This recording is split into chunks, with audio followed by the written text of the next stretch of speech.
Super star Rajinikanth 74 வயதிலையும் அடுத்தடுத்த படங்களில் பிஸியாக நடிச்சிட்டு இருக்காரு. இந்த வருஷம் பார்த்தீங்கன்னா சூப்பர் ஸ்டார் ரஜினிகாந்தோட நடிப்பில் கிட்டத்தட்ட 2 படங்கள் ரிலீஸ் ஆகியிருந்தது. ஒன்று வேட்டையன் படம், இன்னொன்று லால் சலாம் படம்.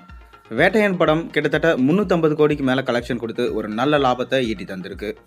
அதன் தொடர்ச்சியாக லால் சலாம் படம் ஒரு சர்க்கிளாக இருந்துச்சு. அதற்கு காரணம் அதில் சூப்பர் ஸ்டார் ரஜினிகாந்த் ஒரு கேமியோவில் தான் நடிச்சிருந்தார். அடுத்த வருஷம் பார்த்தீங்கன்னா சூப்பர் ஸ்டார் ரஜினிகாந்தோட 2 படங்கள் ரிலீஸ் ஆக போகுது.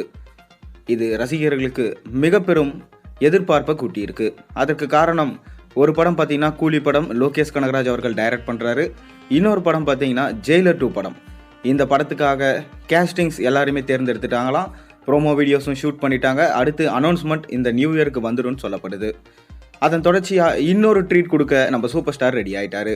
அதாவது கடைசியாக தர்பார் என்ற மிக பெரும் மோசமான படத்தை எடுத்தவர் தான் நம்ம ஏஆர் முருகதாஸ். அது என்னமோ தெரியல, ஒர்க் ஆகாமல் போயிடுச்சு. அதன் காரணமாக ஏஆர் முருகதாஸும் படம் பண்ணுறது நிறுத்திட்டார். கடைசியாக விஜய் கிட்ட கூட கேட்டு ஒரு படம் பண்ணலான்னு சொல்லிட்டு துப்பாக்கி 2 சொன்னார்.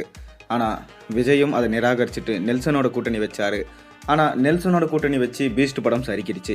அதுக்கப்புறம் நம்ம ரஜினிகாந்தோட கூட்டணி வச்சார். ஜெயிலர் படம் ரஜினிகாந்தை டாப்புக்கு கொண்டு போய் வச்சிடுச்சு. ஏற்கனவே ரஜினிகாந்த் டாப்பு தான். அப்படி இருக்கும்போது ஜெயிலர் போன்ற ஒரு மாசான பேன் இந்தியா படம் வந்தால் கண்டிப்பாக ரசிகர்கள் எந்த அளவுக்கு கொண்டாடினாங்கன்னு உங்களுக்கே தெரியும். அதுபோல் இன்னொரு படம் வேண்டும் சொல்லிட்டு தான் ஜெயிலர் 2 படம் எடுக்க போகிறாங்க.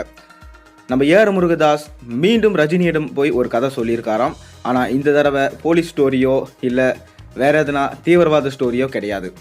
இது முழுக்க பார்த்தீங்கன்னா பக்கா கமர்ஷியல் படம். இதில் கமர்ஷியல் எலமெண்ட்ஸ் தான் அதிகமாக இருக்கும் என்று சொல்லப்படுது. மேலும் எஸ்ஜே சூர்யா இதில் முக்கியமான ஒரு ரோலில் நடிக்க போகிறாராம்.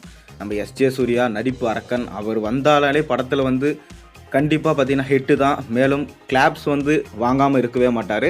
அப்படி நடிக்கக்கூடிய எஸ்ஜே சூர்யா ஏற்கனவே நம்ம ஏஆர் முருகதாஸோடைய இயக்கத்தில் மகேஷ் பாபுவோட படமான ஸ்பைடர் படத்தில் வில்லனாக நடிச்சிருந்தார். அதிலே மிரட்டி எடுத்திருப்பார்.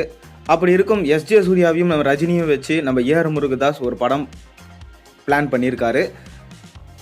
இப்போ அவர் சிக்கந்தர் படத்தை எடுத்து முடிச்சிருக்காரு. இந்த படம் சல்மான் கானை வச்சு எடுத்திருக்காரு. அண்மையில தான் இதோட ஃபர்ஸ்ட் லுக் டீசர் கூட ரிலீஸ் ஆச்சு. டீசருக்குமே பார்த்தீங்கன்னா ஒரு நல்ல வரவேற்பு இருந்துச்சு. அதை தொடர்ந்து ஏஆர் முருகதாஸ் பார்த்தீங்கன்னா நம்ம சிவகார்த்திகேயனை வச்சு ஒரு படம் எடுத்துகிட்டு இருக்காரு. அதன் தொடர்ச்சியாக தான் பார்த்தீங்கன்னா நம்ம ரஜினியை வச்சு படம் பண்ண போகிறாராம். இந்த படம் பேன் இந்தியா படமாக தான் எடுக்க போகிறாங்க. இதில் யார் யார் நடிக்க போகிறாங்கன்ற தகவல் இதுக்கப்புறம் தான் கொஞ்சம் கொஞ்சமாக அப்டேட்ஸ் வரும். பொறுத்திருந்து பார்ப்போம். நீங்கள் ஏஆர் முருகதாஸ், ரஜினி, எஸ்ஜே சூர்யா 3 பேரும் சேர்ந்து நடித்தா நல்லா இருக்குமா நல்லா இருக்காது? உங்களுக்கு கருத்துக்கள் மறக்காம கீழே கமெண்ட்டில் சொல்லுங்கள். சேனல் சப்ஸ்கிரைப் பண்ணி லைக் பண்ணுங்கள், பெல் ஐக்கனை ப்ரெஸ் பண்ணுங்கள்.